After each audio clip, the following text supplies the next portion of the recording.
Assalamualaikum warahmatullahi wabarakatuh. Salam literasi, salam leksamadas. Halo, perkenalkan, nama saya M. Kiran Bazani.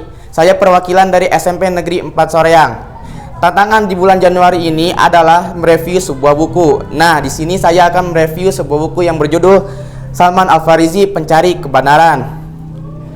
Saya mereview buku ini dengan cara menggunakan teknik fishbone. Mari kita mulai.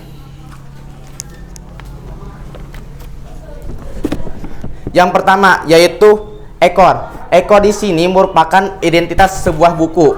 Di dalam identitas sebuah buku terbagi beberapa bagian. Yang pertama yaitu judul. Judulnya adalah Salman Al-Farisi Sang Pencari Kebenaran. Yang kedua yaitu penulis. Penulisnya adalah S. Hidayat. Yang ketiga adalah penerbit. Penerbitnya adalah CV Jaya Albadi. Dan keempat adalah jumlah halamannya. Jumlah halamannya ada 104 halaman.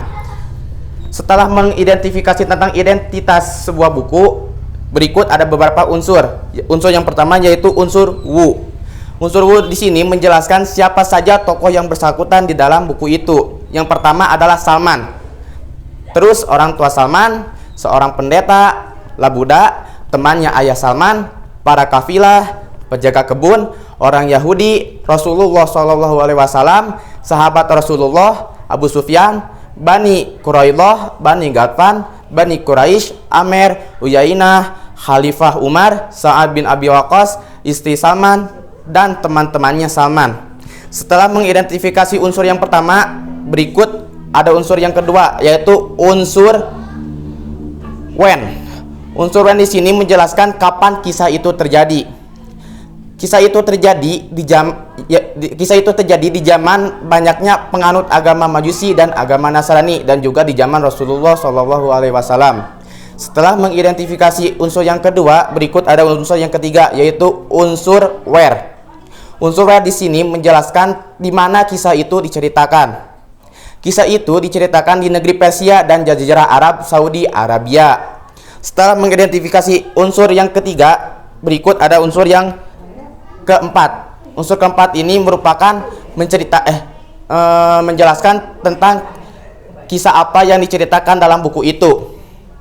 Di dalam buku itu menceritakan tentang kisah seorang pemuda yang berpendirian teguh terhadap keyakinannya harus menempuh semua kesakitan yang dialaminya, mulai dari disiksa oleh ayahnya sampai diperbudakan kepada kaum Yahudi. Setelah mengidentifikasi unsur yang keempat, berikut ada unsur yang kelima yaitu unsur why. Unsur why ini menjelaskan mengapa kisah itu terjadi. Karena Salman meyakini bahwa keyakinan yang baru dianutnya lebih bagus dibandingkan keyakinan yang dianut sebelumnya. Setelah mengidentifikasi unsur yang kelima ini, berikut ada unsur yang terakhir yaitu unsur how. Unsur how ini menjelaskan bagaimana dengan kelanjutannya dari isi kisah tersebut. Salman akhirnya menyatakan diri masuk Islam di hadapan para sahabat Rasulullah dan ikut serta dalam peperangan mempertahankan kaum muslimin, dan pada akhirnya diangkat menjadi seorang gubernur. Setelah mengidentifikasi keenam unsur ini, berikut ada yang terakhir yaitu kepala. Kepala ini menjelaskan tentang sebuah hikmah di dalam buku itu. Hikmah yang bisa diambil adalah jangan mudah menyerah dan selalu berpegangan teguh terhadap keyakinan yang dianut. Sekian dari saya. Mohon maaf bila ada kekurangan dan kesalahan kata dalam review buku yang telah saya ceritakan tadi. Wassalamualaikum warahmatullahi wabarakatuh.